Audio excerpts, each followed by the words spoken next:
लोकसभा चुनावों में बीजेपी को झटके पर झटके मिल रहे हैं। बीजेपी को चुनाव लड़ने के लिए उम्मीदवार नहीं मिल रहे हैं। हालात ये हो गए हैं कि पहले दौर की वोटिंग के लिए नामांकन की प्रक्रिया चल रही है। 27 मार्च तक नामांकन किए जाने हैं और बीजेपी अभी तक कई सीटों पर उम्मीदवारों के नामों का ऐलान तक नहीं कर पाई है। इस बीच जिन सीटों पर पार्टी ने उम्मीदवार घोषित किए हैं, वहां उम्मीदवार एक के बाद एक टिकट लौटा रहे हैं। यहाँ तक पीएम मोदी के गृह राज्य गुजरात में भी पार्टी मुश्किल में फंस गई है, जहां एक के बाद एक उम्मीदवार बीजेपी के टिकट पर चुनाव लड़ने से इनकार कर रहे हैं।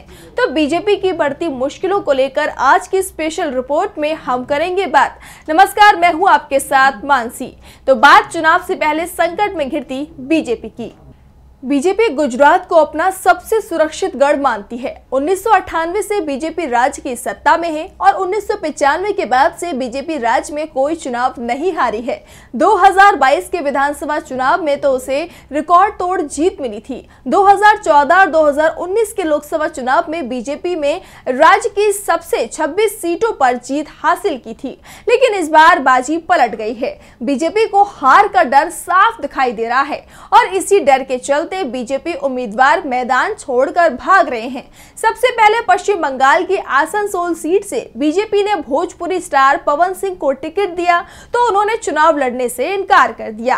फिर यूपी की बाराबंकी सीट से उपेंद्र सिंह रावत ने टिकट लौटा दिया और साफ कह दिया कि वो लोकसभा चुनाव नहीं लड़ेंगे। लेकिन बीजेपी को सबसे बड़ा झटका अब गुजरात में लगा है। गुजरात पीएम मोदी और गृह मंत्री अमित शाह का गृह राज्य है और अब तक बीजेपी दावा कर रही थी कि यहां वो बड़ी जीत हासिल करेंगे।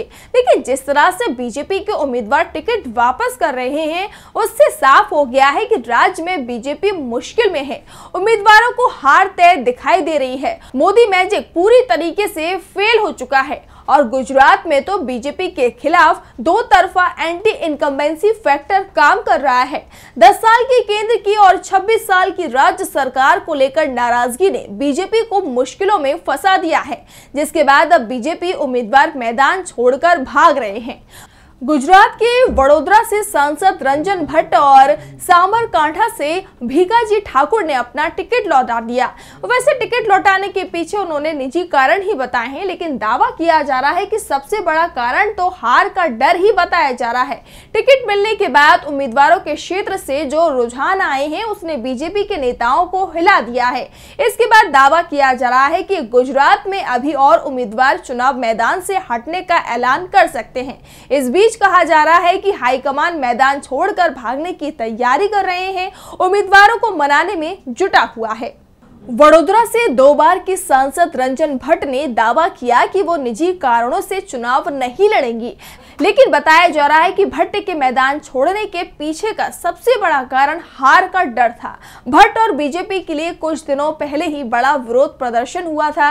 बीजेपी महिला मोर्चा की राष्ट्रीय उपाध्यक्ष ने बगावत कर दी थी। वडोदरा में जगह जगह पोस्टर लगाए जा रहे थे। एक पोस्टर में लिखा था, वडोदरा का विकास कहां चला गया, किसके घर या किसी आंगन में जनता जांच चाहती है। तो एक पोस्टर पर लिखा था कि क्या सत्ता के नशे में चूर बीजेपी किसी को भी उम्मीदवार बनाएगी। वडोदरा के लोग असहाय हैं। जगह जगह विरोध प्रदर्शन देख रंजन भट्ट ने मैदान छोड़ने का ऐलान कर दिया।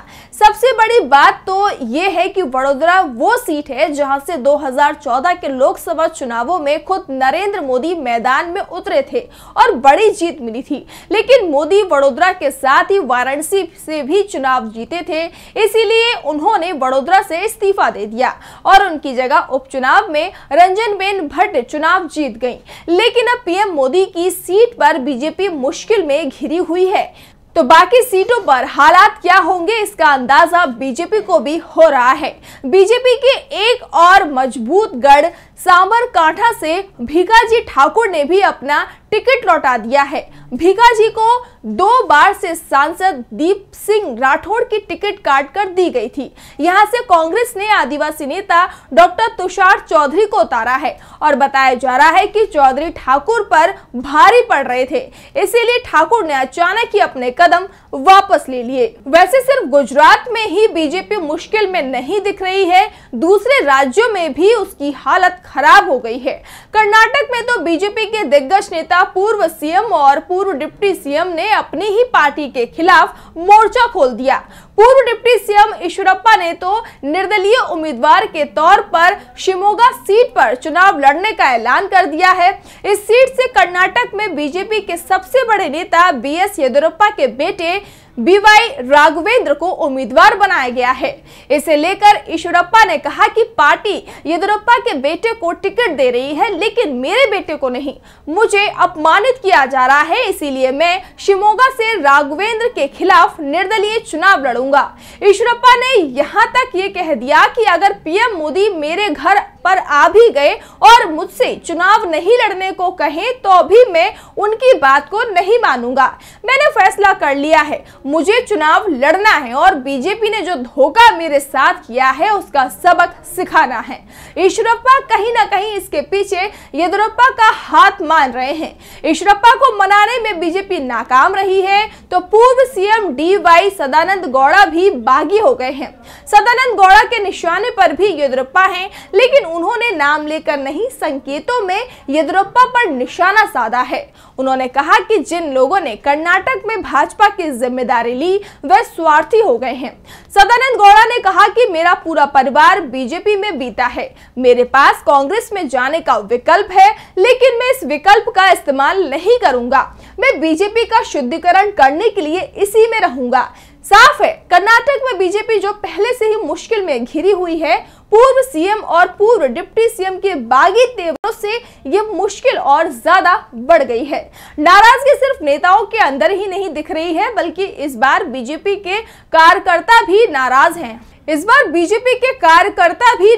हैं। और इसका असर पार्टी को चुनाव के दौरान देखने को मिल सकता है। बीजेपी में जिस तरह से मुश्किल हालात पैदा हो गए हैं, जिस तरह से उसके नेता ही बागी हो रहे हैं, जिन्हें टिकट मिला उन्हें कमजोर उम्मीदवार बताया जा रहा है, तो कई उम्मीदवार तो इसीलिए चुनाव लड़ने को तैयार नहीं है क्योंकि बीजेपी की हालत खराब है।